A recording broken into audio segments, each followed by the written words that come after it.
Lake Mead, the largest reservoir in the United States, has fallen 180 feet since 2000 and now holds only about 34% of its capacity. When a reservoir on this scale loses that much water over a long period, the impact does not stop at the landscape or water storage alone. It begins to place direct pressure on the entire chain that depends on it, from household water supply to electricity generation. Hoover Dam has already lost 37% of its power output. If the water level drops another 30 feet, 12 of its 17 turbines could be forced to shut down. That shows the issue here is not simply that the lake is shrinking, but that the operating capacity of an entire critical infrastructure network is narrowing along with the water level. Las Vegas recognized this risk years ago. The city spent $817 million to build an emergency intake tunnel beneath Lake Mead, with a withdrawal point at an elevation of 860 feet. That level is even lower than the dead pool threshold, the point at which water can no longer pass through Hoover Dam in the normal way. Technically, that project shows that water managers in Nevada were no longer betting on a quick recovery of the lake. Instead, they were preparing for a far worse scenario. The lake would still contain water, but the level would fall so low that the older intake structures and Hoover Dam itself could no longer operate effectively as they once did. This is a very clear sign that the crisis had already been identified at the technical level long ago, not something that has only emerged recently. Even that preparation came with human loss. On June 11, 2012, Thomas Albert Turner, 44, died while working on the tunnel beneath Lake Mead. This detail makes one important reality clear. The water crisis here is not an abstract concept. It has already forced people to pay a price for years in order to extend the city's ability to survive. However, no matter how deep an engineering project goes, it cannot solve the problem at its root if the water supply continues to decline. So what exactly pushed such a vital water source into the fragile condition it faces today? But to understand the current state of Lake Mead, it is important to see that the crisis did not begin with a single dry season or 1 year of weak snowfall. It began with the way the Colorado River was divided from the very beginning. In 1922, the Colorado River Compact allocated about 16.5 million acre-feet of water per year to the states and Mexico, based on measurements taken during an unusually wet period. In reality, the river's long-term average flow is only around 12 to 13 million acre-feet. That means the entire system of water allocation was built on a number larger than what the river could actually provide. When the reservoirs were still full, that gap did not appear immediately. But once drought persisted over many years, the distance between what existed on paper and what existed in reality became a matter of survival. What is especially troubling is that this risk was not discovered only recently. The Colorado River Basin entered a prolonged dry cycle in 2000 and has still not recovered. Instead of making a full adjustment to the new conditions, the parties mainly relied on temporary agreements to buy time. Now, all of the major rules governing this river, from the 2007 interim guidelines to the 2019 drought plans, and the agreements between the United States and Mexico, are set to expire on December 31st, 2026. The 7 states were asked to submit a consensus plan by February 14th, but they failed to do so. This is the detail that reveals the whole story. The water is declining, while the framework that decides who gets to keep how much of it is also approaching expiration at the very moment when the states remain deadlocked. The divide is now very clear. The upper basin states reject mandatory cuts because they argue that they have not even used their full share. The lower basin states, on the other hand, insist that the burden must be shared because they are the ones facing the most direct pressure as the reservoirs fall. If no agreement is reached by October 1st, the federal government will have to write the new rules itself. And at that point, legal battles will be almost impossible to avoid.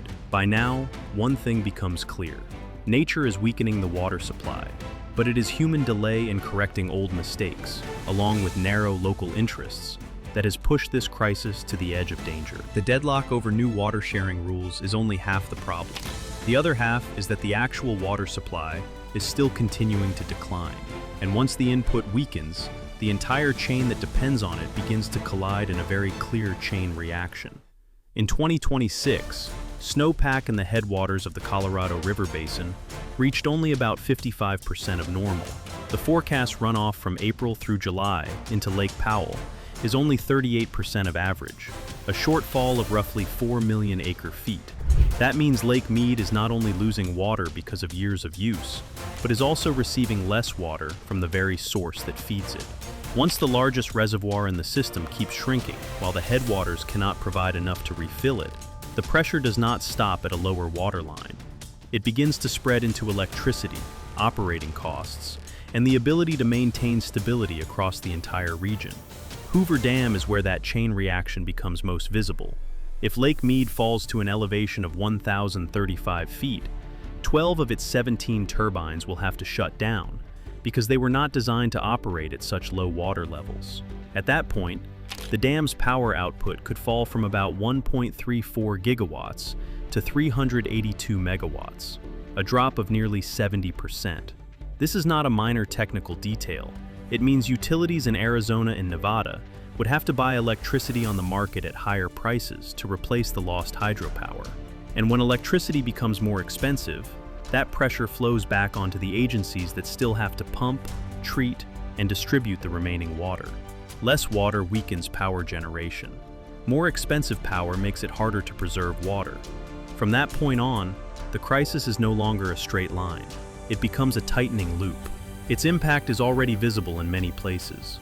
Arizona has lost 18% of its annual water allocation. Farmers in some areas have lost as much as 512,000 acre-feet of water under Tier 1 shortage rules. Fields that once produced crops are turning into dust. Las Vegas has sharply reduced per capita water use and banned decorative grass. But even those efforts are not enough when the river itself is delivering less water year after year. That is the moment when this crisis reaches its true peak. No part of the system is isolated anymore. Water, electricity, agriculture, and daily life are starting to decline in the same direction. And when all of those major numbers converge, what becomes most visible is no longer just a technical problem, but the concrete price that people will have to pay. As the figures for water levels, power output, and water allocation begin to pile on top of each other, this crisis also affects human lives in very concrete ways.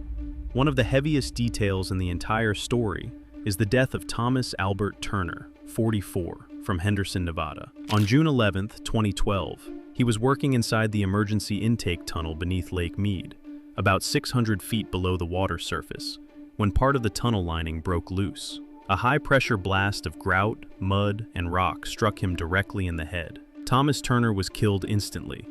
The man standing right beside him suffered only minor injuries. That accident is not a side detail. It shows that Las Vegas had to dig deep beneath the lake, under extremely dangerous conditions, simply to make sure the city could still withdraw water if the older intake structures stopped working. In this case, the response from water managers was not inaction. They moved early with a massive engineering project, spending $817 million to lower the intake point to an elevation of 860 feet, below even the dead pool threshold. In terms of emergency response, that was an aggressive and serious preparation. But that very detail also reveals the central paradox of this crisis. A city can build a deeper tunnel, a more advanced tunnel, one that can function at lower water levels. But no engineering project can create more water if the volume in the reservoir keeps falling. In other words, a technical response can extend the ability to hold on, but it cannot replace the deeper problem of a water supply that has been weakening from the start. And that is exactly the second blow in this story. The danger is not simply whether Las Vegas can still pull water today. The real danger is that the entire region is now relying on a survival solution, while the incoming water supply continues to weaken year after year. Arizona has already lost 18% of its annual water allocation. Many agricultural areas have lost hundreds of thousands of acre-feet of water. Las Vegas has sharply reduced per capita water use, but those conservation efforts only slow the decline. They do not reverse the trend when the Colorado River itself is delivering less water over time. People do not see this crisis through a flood or a sudden explosion. They see it through their bills, through farmland drying out, through rising pressure on electricity, and through a question that becomes harder and harder to avoid. If the technical warnings had existed for so long, Why was the entire region still pushed into such a fragile condition? But even if the water level has not yet fallen to the point of complete paralysis, this crisis will not remain limited to its current scope. The situation becomes more dangerous as Lake Mead continues to decline, because the pressure will not fall on water supply alone. It will also spread into electricity, agriculture, living costs, and the ability to maintain stability across the entire region that depends on the Colorado River. About 40 million people rely on this river. Las Vegas alone gets as much as 90% of its drinking water from Lake Mead. When a water source on that scale weakens over many consecutive years, the long-term consequences are no longer just a matter of seasonal shortage. It becomes a structural risk, gradually wearing down the resilience of the western United States. The next blow may come from another weak snow season, another year of reduced headwater runoff, a deeper round of water cuts in Arizona and Nevada, or a period of sharply rising electricity prices if more turbines at Hoover Dam are forced to shut down. That is the kind of threat that is not always visible immediately, but is more dangerous precisely because it lasts longer and spreads wider. A city can adapt to one dry season, but it is much harder to adapt to many consecutive years of water stress, more expensive electricity, and a thinner and thinner margin of reserve. This is the point at which a water crisis begins to turn into a crisis over the long-term viability of an entire region. More broadly, this is not only the story of Lake Mead. As temperatures rise, snow melts earlier, evaporation intensifies, and hot season runoff becomes more erratic. River basins that once seemed large enough to provide security begin to lose their safety margin. Climate change does not create every mistake on its own, but it makes old mistakes more costly and harder to correct. A water allocation model that was inaccurate from the beginning becomes even more fragile as the climate grows harsher. That is why Lake Mead is no longer just a reservoir in decline. It is a warning to many other regions around the world that are still consuming resources based on old assumptions, while natural conditions have already changed. And perhaps the final verdict lies here. People have known for years that this river no longer holds as much water as the paperwork once assumed.